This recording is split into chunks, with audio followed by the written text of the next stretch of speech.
There's so much between Cassie and Maddy. I mean, it's been a very bittersweet, heartbreaking storyline. Off-set, Alexa and I love hanging out, we're best friends. And then we go on set and we have to, like me, I have to have so much anxiety as Cassie because Cassie knows at some point it's going to come out. She is so guilty, and that's where all of her anxiety comes from. Is she always like this? No, but when she drinks, she's just tragic.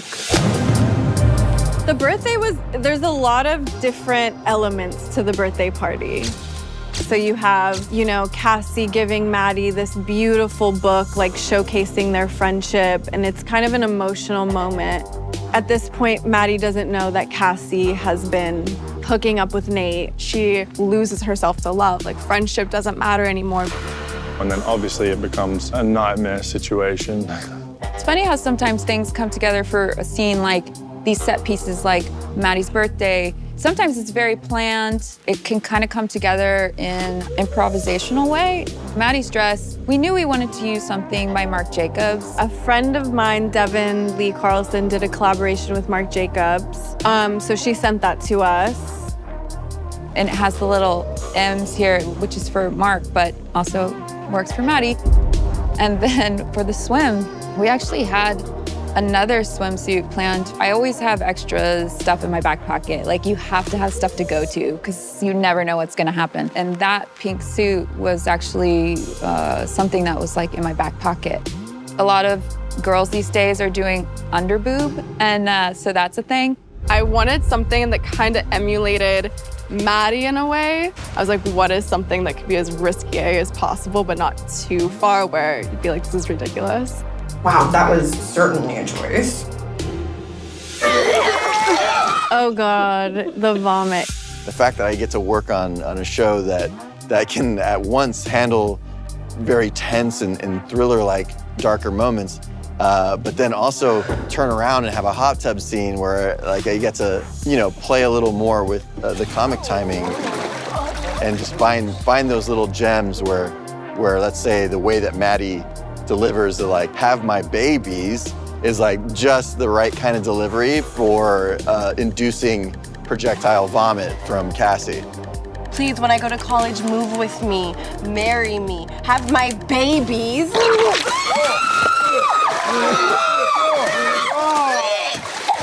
They had to put a tube like hidden in my mouth, and it was like on a horse bit, so I had to bite down on this horse bit. A tube was running all the way down. Instead of it projecting out of my mouth, it filled my mouth, and then I had to project. I'm so sorry.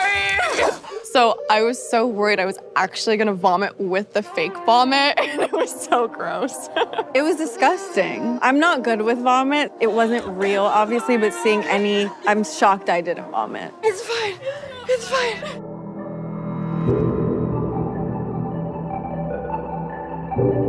Episode 4, Montage, I really like kind of iconic images of our characters in a setting that's not totally real or in a life that's not totally real.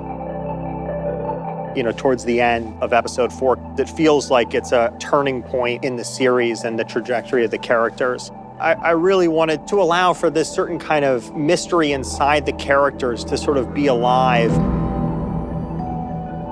Our inspiration for that were like Mexican murals. Mexican murals from the sort of turn of the century, Cassie with all the flowers. It became a way for us to sort of to be inside of their worlds without having to break down everything on a logical level, and to kind of to allow for a slightly more metaphysical perspective to take over the show. It became a way of sort of exploring that on a visual level as opposed to just words, words, words. I've always been with you, from before you were born until after you're gone. This season, I wanted to kind of bring in a little bit of this other world, this spirit world.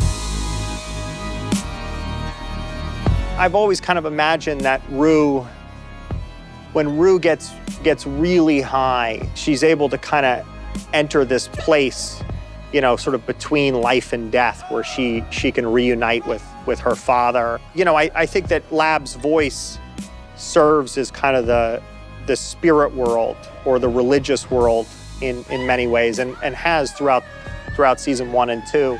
And so I thought, well, why don't I just allow him to be there and just let him sing? I think it's on season 1, it was more of a magical, ethereal, otherworldly kind of tone. And now it's becoming kind of quite spiritual. There's a few scenes where, where you're really seeing like someone kind of searching spiritually. Rue is someone who is in deep pain, unresolved grief and unresolved pain that she just doesn't know how to deal with. And so when we shot that, the whole narrative of the season kind of clicked, and it really started to crystallize the idea that, this is a girl who lost her dad. That might not be the source of all of her problems, but it's a big loss. There's a kind of an endless yearning that she has to be with him and to be reunited with him. I'm always with you. I miss you so much. I just miss you so much, Dad.